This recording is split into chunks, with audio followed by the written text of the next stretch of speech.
Welcome back to Appreciating Classics. Today we are looking at two Dandelion Yellow Evo 5s. These have been quite hot on YouTube, particularly over in the States with some of the bigger YouTube guys over there. And we thought we'd do a video with this here, 15,000 miles, all original. And then this here, which is mine and the wife's personal Yellow Evo 5 that we've built and is modified, fully restored, etc. So we're going to compare original, untouched, rebuilt, modified.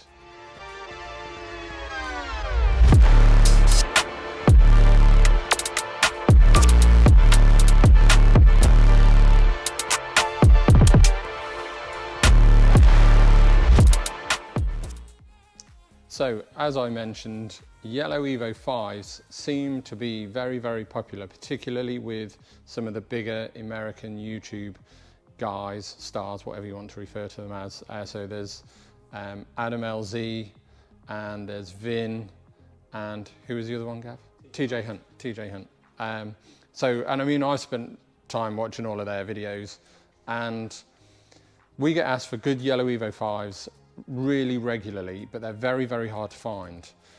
This, well, we've got two here, we've got a third one elsewhere. So this one here is our latest one into stock. It's now gone through our preparation process, and this will be going to a really good client of ours over in Ireland, one of our sort of OG clients, if you will. I think we've been doing business back and forth for about 13, 14 years now, and he used to rally an Evo 5. Now this one here, which belongs to myself and Carly, my wife, when we finished this car, said client got in touch and was like, how much for your Evo 5? And I said, no, we're not selling this one. And we found this, 15,000 miles, it's over in Japan, so 25,000 kilometers, all original paintwork. We've brought it over with the help of our friends at JM Imports, and we've gone through it and prepped it as we do. So we're gonna show you around this, also show you bits that we've had to do to get it to this level, and we're going to compare it to our personal modified Evo 5, which we've spent around 4 years, I think, from the date of purchase to when we got it on the road last year. So this had a lot of work done in our workshop, and myself and Carly, we're big Evo fans, always said we're going to build a Yellow Evo and we're going to keep it. We've pretty much never been without an Evo since we've been together. And so yeah, this one is staying. So we're going to compare this with this internally, mechanically, and on the exterior as well. And then what we're going to do is, because obviously I'm quite familiar with what a standard Evo 5 feels like, and I'm very familiar with what this car feels like, Gav is going to come out from behind the camera. He's going to drive this. This is a sort of maiden test drive, if you will. And Gav is going to drive this, having never driven one of these before. And then he's going to drive ours. So hopefully that'd be really cool to get a bit of feedback from someone who's never driven either, as to the difference and how they feel. So starting at the back, like I say, this one is totally unmodified, so it's still got the metal spoiler blade. It's obviously got all the badges in place, and it's even still got the original exhaust. The underside of this car is really, really nice. We will show that as well as we can. And we have cleaned the underside, then we've given it a clear wax to protect it, and we've also cavity waxed it. We also went around the car on the exterior and fitted, only because typical Japan car, you know, these were a little faded, these gutter trims. So new gutter trims, we managed to get, really hard to get these are, new arch seals, the yellow ones, weather strips, wind deflectors, center caps. Again, these are getting really hard to get for the Evo 5s, and they are different to the Evo 6 as well.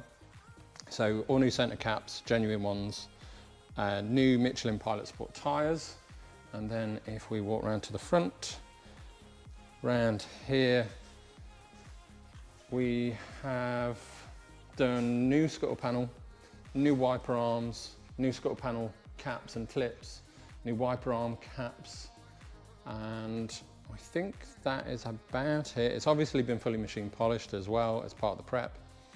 But externally, I think that's pretty much all we've done. You'll notice, and these are like little finicky differences. See these dark screws in the wheel arch there for the side skirts?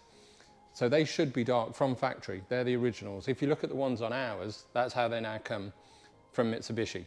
they're silver. So it's little bits like that that really show the originality of this particular car. The grills in the bumper, we've redone them, and various other little bits as well. I think that is about it that we've done to the outside.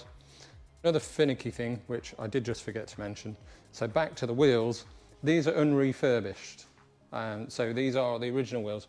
So this is a print, not a vinyl on here. The wheels do want a final white paver. But yeah, this is a print. And also, this original center cap should be straight to the valve at the bottom, should read straight. There's little things like that, you know, little nerdy things, if you will. Differences to ours on the exterior, so obviously ours is fully repainted. This was a bare shell. We've got the Enkai RPF 1s fitted, which we've actually just had finished in a lighter bronze than what they were. Again, this is all new headlights, indicators, side repeaters, everything that we could get.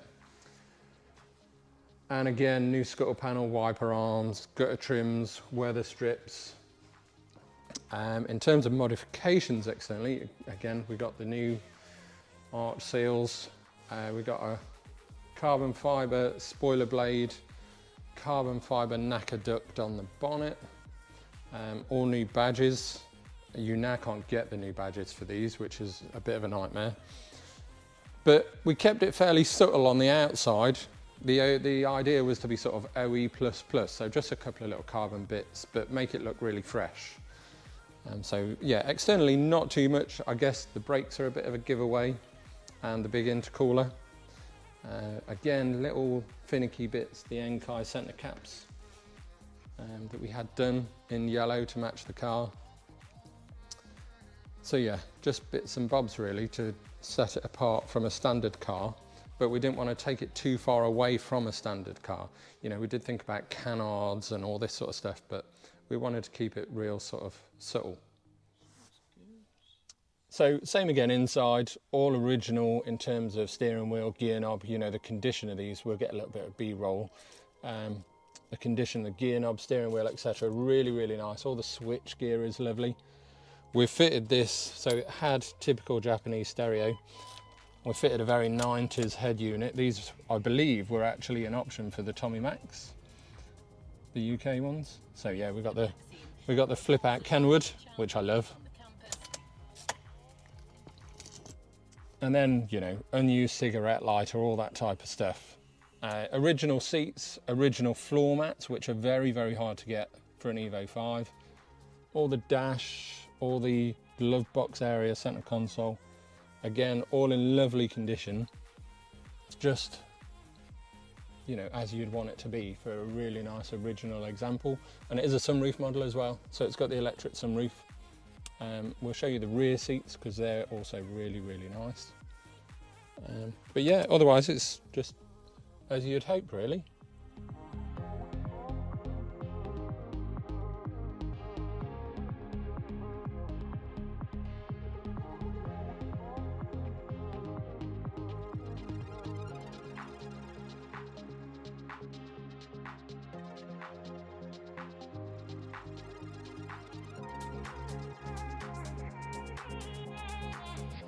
Okay, so into our one. This here is, again, quite similar to the outside. We've kept it fairly subtle, but those that are into their Evos will notice quite a lot that's different. So first and foremost probably is the Lail Beat Rush shifter. These are really desirable and discontinued years ago. The only gripe I've ever really had with an Evo is the gear change doesn't feel as nice as a Subaru one. And that's basically in a Subaru, the gearbox is in the tunnel here, so it's direct gear change, whereas these are all cable. So, but this shifter does make it feel much, much better. We've got the little Motec boost controller in the center here. Just simple things like a double DIN head unit with Apple CarPlay. Then we've got an Evo 9 wheel, which we've managed to modify to fit. And we've got a Haltech UC10 dash. We'll show that on the camera. We've got Evo 9 GT seats, front and rear. And then the headlining and the pillars, etc., we've had all retrimmed. Again, this is a sunroof model as well. I do love a sunroof. And what else? We've got some MLR/Rally Art mats, etc., etc. Speakers have all been upgraded as well. Makes quite a difference. The standard ones are crap. All new kick plates, good condition door cards, little tweeters in them. Otherwise, that's pretty much it, I think, in here. But I really like being in this. It feels sort of almost like a resto mod type thing. I guess that's what you'd call it.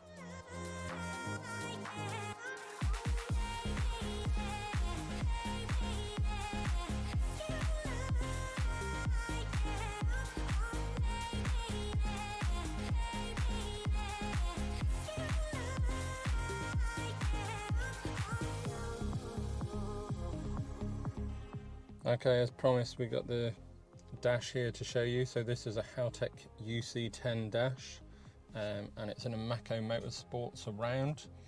A lot of people fit dashes, or they used to, certainly back in the day, fit them on here, but we wanted something that looked sort of OE-ish.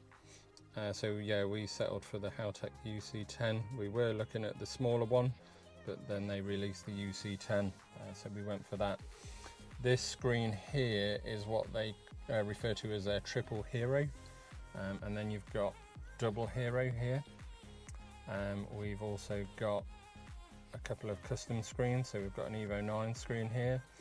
This still wants a bit of fettling, hence the ABS light on and stuff. I only actually uploaded that one yesterday. So yeah, but you can see like we've got a digital speed readout here, which is quite nice. It's still got an analog as such. And lots of, you've got your AFR up here, but like I say, that one's not fully finished. And then we've got our race dash, again, not fully finished, but it's pretty much there. Just a couple of things to do on there. And yeah, so back to this.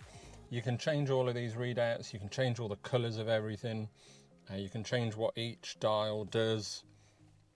So yeah, we've got wideband here, and then we've got our fuel level here. We do have a fuel light that comes on at about 10%. Setting the fuel level indicator on this is a little bit tricky on certain cars.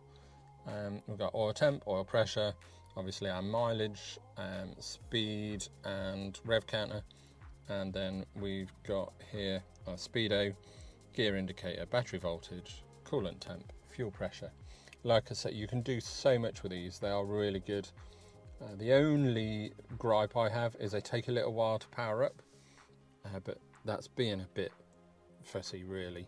Overall, really happy with this dash, and I think it's kind of, well, it is certainly the main feature of the interior, but it's also like a big feature of the car overall as well. I think it ties in really well.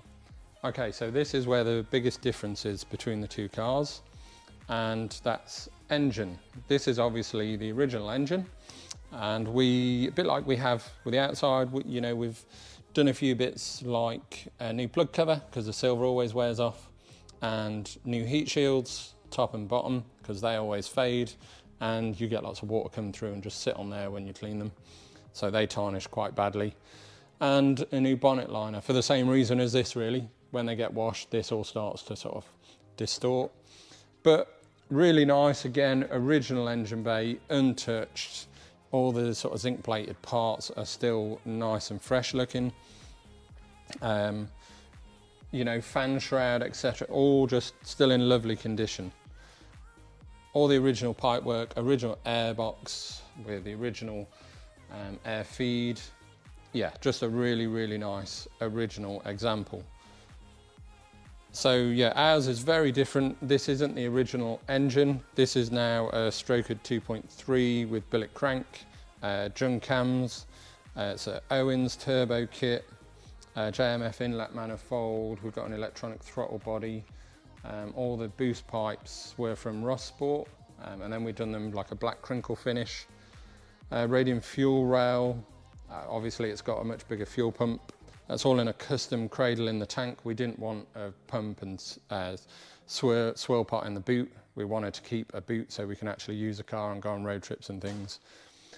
There was no off-the-shelf solution for the fuel pump hanger to run a 450 pump in tank.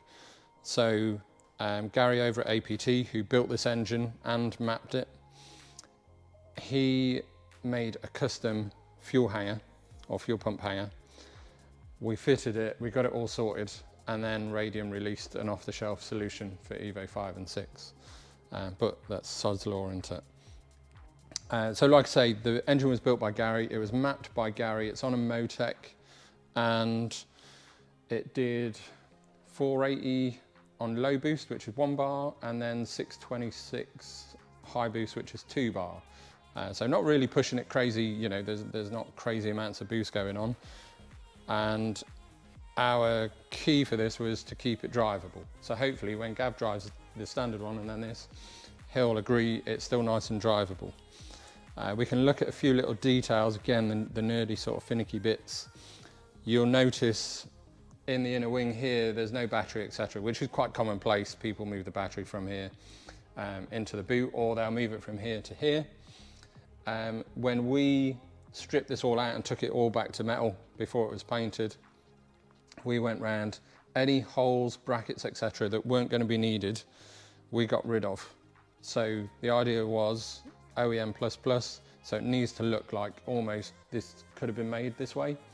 And it's silly little things. If Gav brings a camera around, here's just one example. So this bracket here, we knew that we'd need this captive here for the fuse box, but this bracket normally comes out and it's got another captive here. And we just trimmed it down because we knew we wouldn't need that. And that process, you know, there's normally holes here and down in the chassis leg. There's normally brackets in places and stuff. So that kind of philosophy has gone through the engine bay before it was painted. So if we now go over here, you can see that this bracket here is obviously for the airbox. So yeah, it's that type of philosophy throughout the car really, and with the underside as well. So, but Gav will do a bit of B-roll and you can see some of the bits in here and in there as well. And then you can compare. We will also show underside. Obviously you can see it's got Alcon brakes on it. It's got Owens suspension. It's got a white line rear anti-roll bar, RS rear diff, RS transfer box, standard 5-speed box. The gearbox, transfer box and rear diff have all been rebuilt. This is kind of mine and Carly's dream build, if you will. It's taken 4 years to do it because it's not cheap and also time. But yeah, that's kind of the overall differences between them.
So we're just popping up to the petrol station, get a bit of fuel in what is the standard Evo 5, and then Gav is going to hop in the driver's seat and go for a drive. Yeah, first time I've been out on one of these, so excited to see what it's like. I think you'll be impressed. I think. I hope so. I think you will. It's certainly a beautiful day for it. It is a very nice day. I think anyone who enjoys driving a car gets in one of these with some modern tyres on, that's key, and goes down a nice back road, will be quite impressed, especially considering the age of the car. So how old are these now? 23, 24 years old? No, older than that. Really? So this is a 98. So what's that? 27. Yeah, 27. 27 years old. Yeah. So bear that in mind when you drive it. Yeah. 27 years old. Right, slight change of plan. The petrol station there, one, is extortionate money. Two, they've had a spillage, so we've got enough fuel to get us down to the next Shell garage. So Gav is driving us there. Fairly boring bit of road, this, just sort of straight bit of A road, but gives Gav a chance just to get a little feel for it. So how much power do these make as a standard car? So they're claimed at the normal, you know, the gentleman's rule 276. Yep. They tend to make a little bit more, sort of around that figure, maybe up to 300. Okay. For like a nice healthy one. They're really easy to get to like mid 300s to 400. Yep. Just you don't have to touch the engine or turbo. So me and Carly had a couple that were GT40. GT40. Oh, now piston on Nice. fire. Yeah, well, the blue one that we built, that was 360? Yeah, or was it 370-ish? That was the Evo 9. Yes. So they're MyVec. Okay. So that's a later engine with MyVec. Yep. They can take a bit more. These are, they say the limit is 400 Okay. and 400 foot-pound. Yeah. But they're quite nice at that sort of power. Me and Carly have had a couple around that power, and that kind of feels like, in today's world, it's kind of how they should have been. Yeah. But yeah, you imagine in '98 having one of these and being 400 horsepower. There's not much that would have kept up. No. Not at all.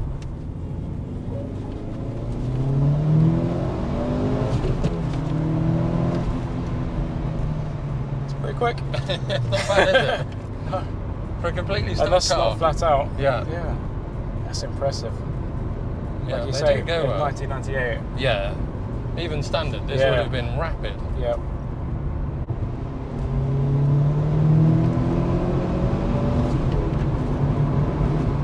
Yeah. That's they impressive for a picked up- standard car. Yeah, does Yeah, it pick just up well. goes. Yeah.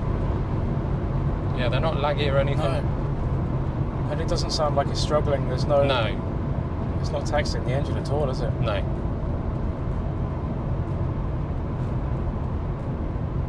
What a car. It's nice. I can see why you've got one.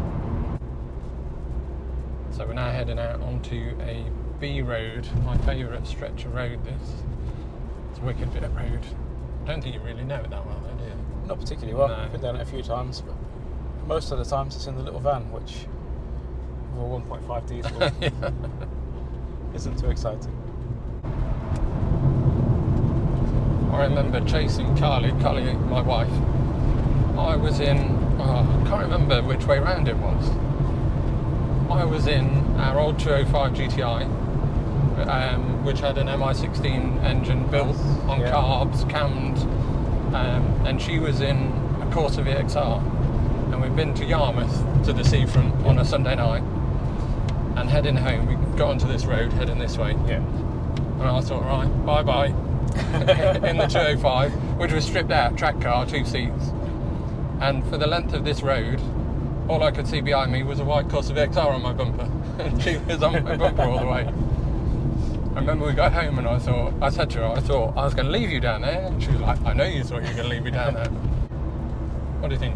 It's very nice. It doesn't drive like it's 27 years old. No. Everything feels tight. It's got so much power for what you need. On a bit of road like that, they just It's come to ideal. life, don't they? Yeah. So did you drive your car before you started all the modifications to it, or did you just get straight into it? I drove it once, and that was from the showroom to home. Okay. So And that was it. not 5 minutes. Yeah. And the engine was unknown and stuff, so I literally parked home and didn't give it any stick. Didn't know the map, didn't know the engine. No. So, and the car was in a bit of a state, like mechanically Yep. and cosmetically. So, yeah, I didn't really trust it. Right, so in the big guns now. First time I've been out. Yep. I haven't even been out with you driving. I was going to say you've not even been passenger. So First impressions are it's a nicer place to sit. The later model seats are a lot nicer. Yeah, I think they sort of hold you a bit better, don't they? Yeah, it feels more modern, which it is. The seats are a lot newer. Yeah, that's kind of the idea. Yeah. Same with the wheel. Yeah, and the dashboard, everything just looks, like you say, resto mod sort of thing. Clutch is heavier, isn't it? Clutch is heavy. Yeah. We didn't store though, so we just... No. No kangaroo, that's normal. Oh, we did stall it this time.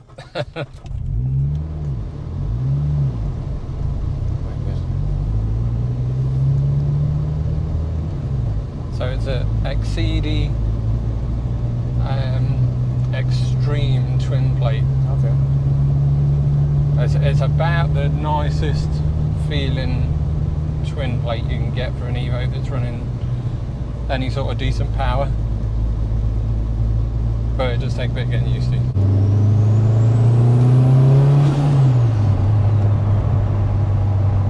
Yep. That's what it's about, isn't it? Yeah.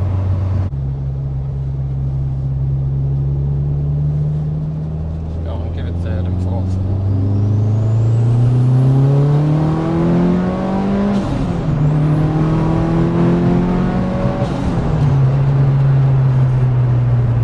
Now it's to 6,000 RPM.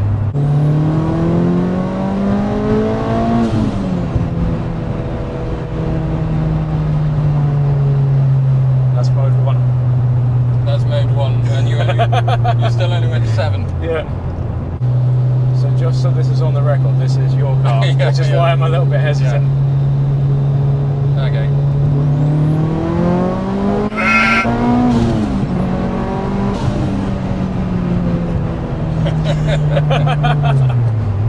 Pretty cool, isn't it? That was massively different. What was that? That was high boost. Oh, was it? Huh? Yeah. It felt like it. The whole car just lifted. Yeah, it was turning. And that wasn't really giving it full. Oh no, you were still way off the red line. Yeah. Done a little switcheroo. Yeah, we'll see what we can do with you driving it. I was going to have a little passenger ride. See if we can get a bit of space on this road. It's a nice road. I don't actually think I've taken... Oh, there's a lot of traffic there. Don't think I've actually taken it down this road since it's been built.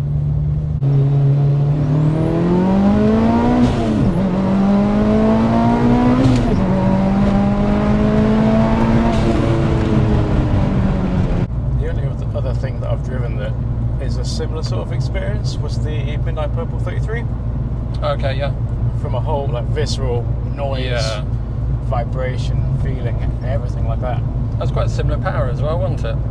Yeah, that was 617 or something? 620, like that. That was way more laggy. Yeah. Well, that was quite an old school setup. That was like a big single HKS. Yeah. But that was part of the charm. Yeah. Waiting for the boost and then the dump valve. Yeah, that was a really nice car. The noises are cool, aren't they? So good. The turbo flutter.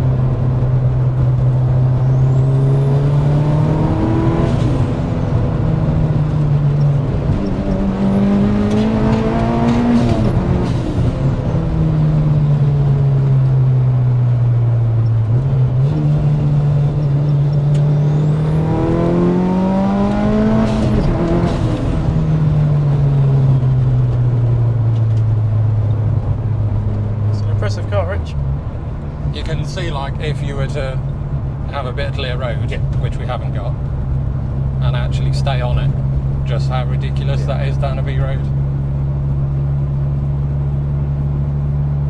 But then, like you say, you know, we're in 5th gear, we're now cruising 40 miles an hour.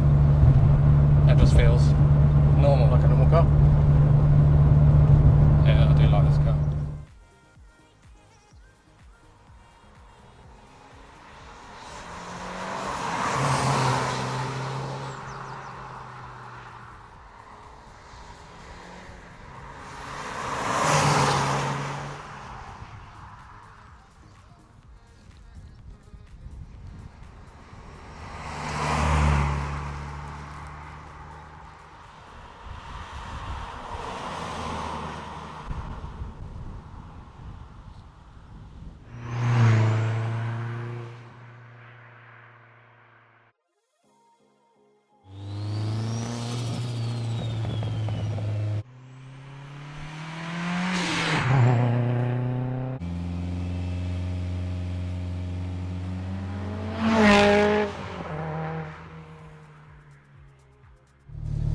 Right, final thoughts, Gav. It's night and day comparison. I mean, that for a standard 27-year-old car is very, very impressive. Everything feels tight, everything works perfectly. It goes. Oh yeah, it's not a slow car. No, I think it troubled really quite a lot of modern stuff, like certainly on a B road. Yeah, oh definitely. Maybe not like straight line on an A road, but no, like you say, still doesn't feel slow though. Not at all. No, if you came up against any BMW, they're not going to keep up with that around the twisties. Yeah, on a B road. Yeah, I think you're probably right. Yeah. Yeah. But getting into this with the modernised interior, engine, everything like that, it's amazing what you can do. And this feels like the perfect complete road car. Well, I'm glad you say that. It's impressive. I'm glad you think it after all that work. Yeah, I'm impressed. First time out in it, and it's blown me away. It's very impressive. Good. I mean, it looks beautiful. They both look beautiful. Yeah. And it goes as well as it looks. I think you're right. I think that's still like a mega impressive car. Yeah. And when it was new, it must have been amazing. Yeah. I was too young and too poor to have an Evo for many, many, many years. But always wanted one. And yeah, they don't disappoint. And then to be able to build like sort of our dream Evo build, yeah, I do really like it. Yeah. Love it. That's cool. It's a special car. It's not going to go anywhere. Yeah, it just kind of does everything. Yeah. Well, thank you for letting me drive it. That's all right, mate. Yeah. I said to Carly last night, I was like, "This is my idea for tomorrow," and she was like, but yeah, it's quite cool to get you to drive it and get someone's feedback. You know, especially back to back. Yeah. And also, it's cool for me to go in back to back because, like I say, I've not done that. No. And you do, you feel a lot of difference. Yeah. Yeah. If you enjoyed this video, don't forget to hit the like button, share, subscribe, hit the bell for the notifications, all of the usual things like that. Any little comment just helps us tickle the algorithm. Yeah, we've got some cool stuff coming up. Yeah. That's the end of this then. So we'll see you on the next one. See you next time.